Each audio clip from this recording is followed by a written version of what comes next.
جہادی جذبے کے ساتھ جو ہے اس میں فل کمٹمنٹ کے ساتھ اگر آپ آئیں گے تب یہ کلاس جو ہے وہ کامیاب ہو سکے گی، ورنہ جو ہے یہ جوش و جذبہ جو ابھی ہے، معمولاً ہمارا تجربہ یہ ہے کہ پہلی کلاس میں دوسری کلاس میں اسٹوڈنٹس ہوتے ہیں، اس کے بعد تیسری کلاس چوتھی کلاس میں کم ہونا شروع ہو جاتے ہیں، اور پھر چوتھی پانچویں کلاس کے بعد ایک کانسٹنٹ فگر آتی.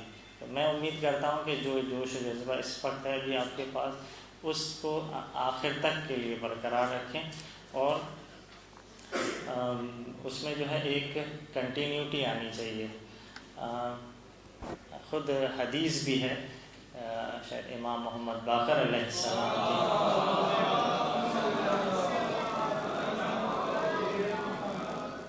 کی بہترین کام وہ ہے جو مسلسل کیا جائے، ولو قل، چاہے وہ مختصر کیوں نہ ہو، چاہے وہ تھوڑا سا کیوں نہ ہو. اب اپنی زندگی میں واقعاً ائمہ اطہار کے یہ موتی ہیں، یہ واقعاً ایک ایک قول جو ہے ہماری پوری زندگی کے لیے کافی ہے اگر ہم اس کو پریکٹیکل کر لیں.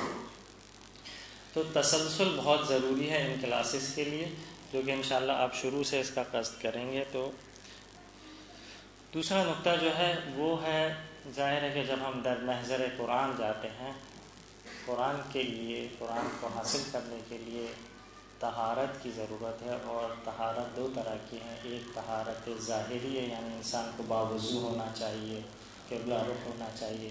ایک طہارت باطنی ہے، جتنا ہم اپنے آپ کو گناہوں سے پاک و پاکیزہ رکھیں گے اتنا قرآن ہمارے نفس میں، ہماری روح میں اترتا چلا جائے گا. ہماری علماء اخلاق مثال دیا کرتے تھے کہ اگر ایک پیالہ جو ہے وہ پہلے سے اگر اس میں جو ہے کوئی غلاظت ہے، کوئی گندگی ہے، تو اگر اس میں آب زمزم بھی ڈال دیں گے تو وہ بھی آلودہ ہو جائے گا. اس لیے یہ ہمارے دل جو ہے یہ بھی ظرف کی طرح ہے. تو قرآن اس وقت ہم پر تاثیر کر سکتا ہے کہ جب ہماری باطنی طور پر ہم پاک و پاکیزہ ہوں. تو لہٰذا ان کلاسوں کے افیکٹونیس کے لیے ضروری ہے کہ ظاہری طہارت تو ظاہر ہے کہ آپ لوگ باوضو ہی آئیں گے، لیکن اس کے ساتھ ساتھ گناہوں سے دور رہنا، گناہوں سے اجتناب کرنا اس علم کے لیے بیحد ضروری. ایک بنیادی فرق ہے علم میں، ہم اپنے طلاب کو بھی یہ درس دیتے ہیں کہ علم دین اور دوسرے علوم میں بنیادی فرق جو چند ہے ان میں سے ایک یہ ہے کہ اس کا بہت گہرا تعلق عمل سے ہے. اگر آپ عملی طور پر ویک ہیں تو آپ جو ہے جتنا بھی زیادہ علم حاصل کر لیں وہ سوائے گمراہی کے کچھ نہیں ہوگا، چاہے وہ علم دین ہی کیوں نہ ہو. اس لیے احادیث ہیں، کچھ لوگ قرآن کی تلاوت کرتے ہیں در حالی کہ گمراہ ہوتے ہیں، ان کو سوائے پڑھنے کے اور کچھ حاصل نہیں ہوتا. اسی طرح نماز ہے، اسی طرح دوسرے احکام. لہٰذا طہارت باطنی جو ہے وہ ہمارا. اس کے بعد تیسرا نقطہ جو ہے وہ ہے قرآن کے لیے مراحل بیان کیے گئے ہیں. قرآن کو سیکھنے کے لیے مراحل ہیں. اس میں پہلا مرحلہ ظاہر ہے کہ اس کو حتیٰ اس کو چھونا، اپنے پاس رکھنا بھی مستحب ہے. آپ کو پتہ ہونا چاہیے کہ قرآن کو اپنی جیب میں رکھنا مستحب ہے.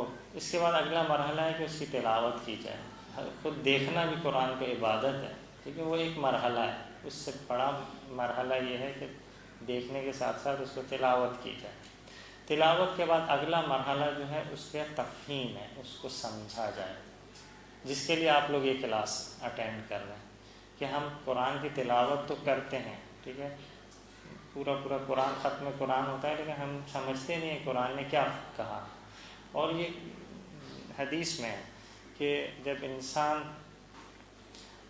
خدا سے بات کرنا چاہتا ہے تو وہ نماز کے ذریعے سے خدا سے ہم کلام ہوتا ہے، اور خدا جب انسان سے ہم کلام ہونا چاہتا ہے تو وہ قرآن ہے. اگر ہمارا دل چاہتا ہے کہ ہم اپنے خدا سے پوچھیں وہ ہم سے کیا باتیں کرنا چاہتا ہے، وہ ہم سے کیا کہنا چاہتا ہے، تو ہمارے پاس موجود ہے کلام. اصل میں ہم خود تیار ہوں اس کے لیے. بس تیسرا مرحلہ جو ہے تفہیم کا ہے، قرآن کو سمجھنے کا. چوتھا مرحلہ جو ہے وہ اس پر عمل کرنے کا ہے۔ ظاہر ہے صرف پڑھتے رہیں اور سنتے رہیں، لیکن اگر عمل نہیں کریں گے تو کوئی فائدہ نہیں ہوگا۔ لہٰذا اگر یہ کلاسز آپ کے عمل کو تبدیل کر رہی ہے تو آپ سمجھیے گا کہ آپ کامیاب ہیں۔ لیکن صرف آپ کی معلومات بڑھا رہی ہے، آپ کی نمازیں ویسی کی ویسی ہیں، آپ کا اخلاق ویسا کا ویسا ہے، تو پھر آپ جان لیجیے کہ آپ کو سوائے چند الفاظوں کی معلومات کے اور کچھ حاصل نہیں ہو رہا۔ اور اس کے بعد آخری مرحلہ جو ہے عمل کرنے کے بعد، جب کوئی چیز ہم مسلسل عمل کرتے ہیں تو پھر وہ ہماری روح میں پیوست ہو جاتا ہے، جس کو ہم کہتے ہیں ملکات روحانی ملکہ بن جاتا ہے۔ قرآن کو ہمیں یہاں تک پہنچانا ہے کہ وہ ہماری روح میں رچ بس جائے۔ واقعی ہم نے کچھ علماء دیکھے ہیں جو اتنا محضر قرآن میں رہتے ہیں کہ ان کو دیکھ کے قرآن یاد آتا ہے، ان کو دیکھ کے دل چاہتا ہے قرآن کی تلاوت کریں، پتہ نہیں کیا بات ہے، یعنی یہ ایک رنگ الہی آ جاتا ہے، رنگ قرآنی آ جاتا ہے ان کے پاس۔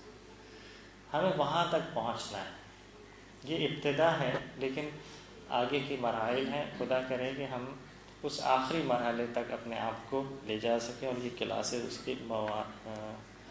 اس میں مدد کریں اور معاون ہوں۔ چوتھی چیز جو ہے وہ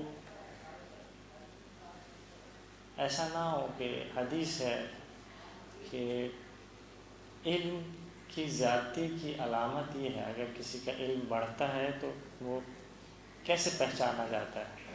علم کی زیادتی کی نشانی یہ ہے کہ اس میں تواضع آتا ہے۔ معمولاً جب ہم 4 حرف سیکھ لیتے ہیں، کچھ چیزیں جان لیتے ہیں تو ہم میں تکبر آتا ہے، دوسروں کو سمجھتے ہیں یار دیکھو ہمیں تو قرآن سمجھ میں آ رہا ہے، فوراً آیت پڑھتے ہیں ترجمہ کر لیتے ہیں، ان کو نہیں آتا ہے۔ ایک ہم میں بڑھائی آتی ہے، نہیں اس کا مطلب ہم نے سیکھا نہیں کچھ۔ علم کی نشانی یہ ہے کہ آپ میں تواضع آئے، آپ میں فروتنی آئے، آپ دوسروں کو پڑھانے کے لیے بھی تیار ہو جائیں، دوسروں کو بھی سکھانے، یہ علم دوسروں کو منتقل کرنے کے لیے تیار ہو جائیں۔